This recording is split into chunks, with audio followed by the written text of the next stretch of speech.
սեպտեմբերին լինելու է վարչության ընտրությունները, իսկ ընտրություններին մենք շատ վաղուց ենք պատրաստվում եւ այդ process-ը Չէ, վարչության հա, այդ հերթական խնդիրներ, մեկը ասում եմ մյուսի ոտի տակն է փորում, դրա կարիքը չկա, մրցավազքը կա, չէ, նախ ցուցակը չի լինելու, դա լինելու է վարչության անդամների ընտրությունը, բայց այդ մրցավազքը դեռ չի սկսվել պաշտոնապես, գործընկերները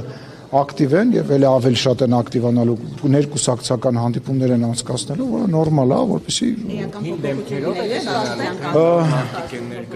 Ես վստահ եմ, որ շատ նոր մարդիկ կլինեն, ինչպես նաեւ պետք է, չգիտեմ, իրավունք ունեմ ասեմ թե չունեմ ասելու, բայց կասեմ, լավ, հիմա ինչ լինի, մենք նաեւ կանանց կվոտան ենք մեծացրել եւ կանանց ներգրավվածությունը պետք է շատ լինի վարչության անդամների քանակի մեջ, հա, եւ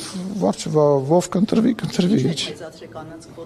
ավելի ներգրավվածության, ավելի շատ կանայք, դե չեմ ուզում հիմա կանանց Դե լավ, Նարեկ ջան, դու ամուսնացած ես, չէ՞, կանանց չի լինում կառավարել, ասեմ, կանայք են ավելի հեշտ կառավարում